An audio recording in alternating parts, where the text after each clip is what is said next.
Mayihapang mo ang iyong mga paan. Oras uminat mong gising ka na, wag mong sira. Gising na. Prove kung anong nangyayari sa pera ng taong bayan. Ang hinahabol po ngayon ni Lacson, si Gutesa dahil daw po yung kanyang notaryo ay fake daw po. Ano po masasabi natin? Ando na po tayo sa punto na kung saan yun lang po yung tinutumbok natin eh. Kulang na lang po. Kukunin natin at ikukulong. Pero ang problema, nililinis po nila yung issue. Ano po yung masasabi natin na itong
Pinuputing! Kaya Eric na lang, sir. Thank you, sir. Salamat, sir. Kasama ko yan sa National Task Force na Amerikana. Siya ang ating isang spokesperson at isang taga-sabi sa akin kung ano nga ba ang balak talaga ng mga sekretary. Kaya walog sila dahil marami tayo sa buong balak sa akin. Una-una, gusto ko magpasalamat kay former congressman, former secretary, Jing Paras. Pagkagaya sa ating dito, hindi lang pagkagaya, kundi kanyang italog, kung kanyang lugar, kung kanyang tahanan, nandito ang kanyang puso. Kaya yung puso niya ay para sa atin, mga nakakarating ito,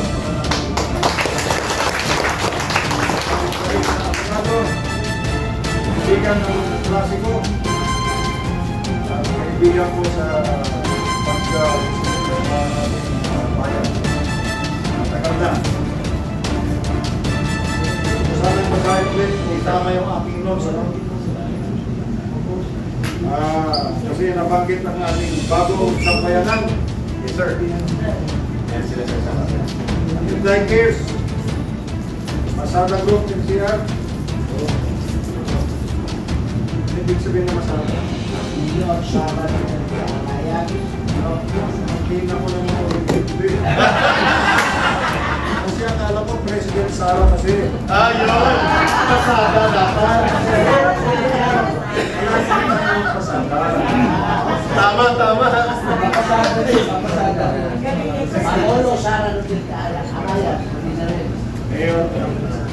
Dahil Sara, supporters sa Alliance. So, ito na. Sana na. Yes, sir! Hindi lang tuloy. Yes, sir! Matama ko sir. Di ba, Kumaya kami ngayon. nagkikita tayo sa... Yes, na. Sabi sa loob, kaso Manila. Dito ka sa Sasiya na tayo. Kasi kayo kayo, ha? Music, unlike my good. Okay. Yan, ito sir.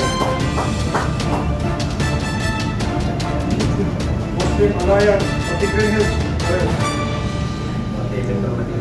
Assalamualaikum. Dito ko pinili. Pinili yung remote sa kasapatos ko. Mayroon tayo sa aming grupo dito, Muslim Alliance of the Philippines. Alliance of the Philippines. Duterte Riders.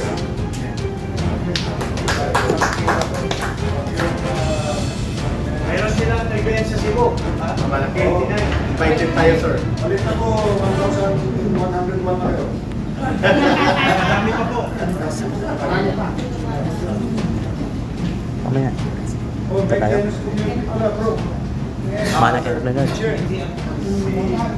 Ronald Inson. Nakita na tayo dito sa Cavera. Inson yan, sir. MRRD, ulit. Yes, sir.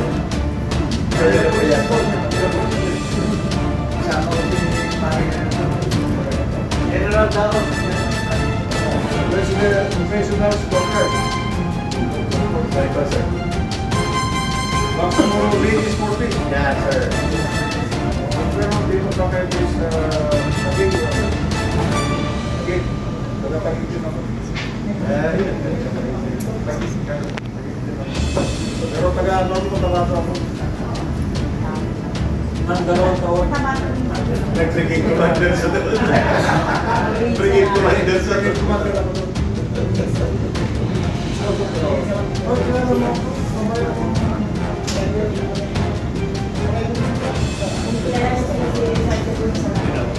Ay!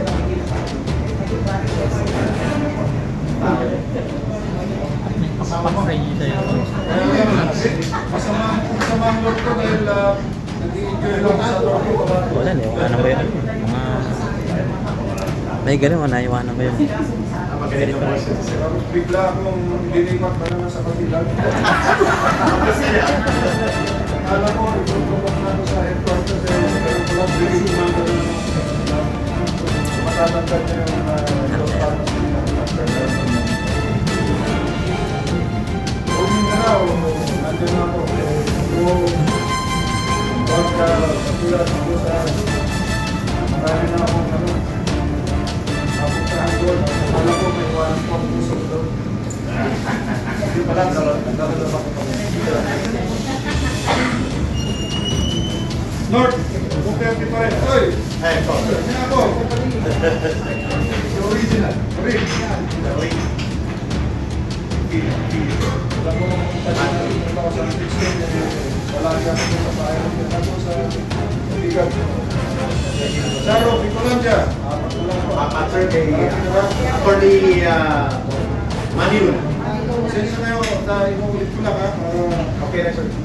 Sumakay pa sila ng plane o Hindi, sir. Nagpadala ng message. wala pa plane. So, pupunta natin sila doon. Magtitipon din sila. Sarge! Sarge Multiplier! Sarge! Force multiplier po. Volunteers. Buti pa kayo, multiply na mo. Ay, oo.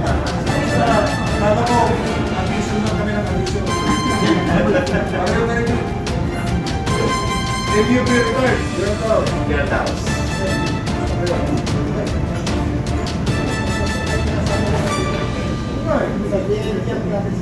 Meron ba?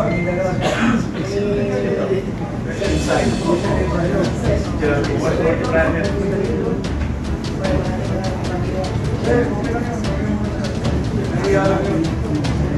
New York, USA. Yes, sir. Patriotic Philippines. Kita Kandi. Ano ba siya? Kasama dito. Nagpadala din sila, sir, ng message. Kala ko ito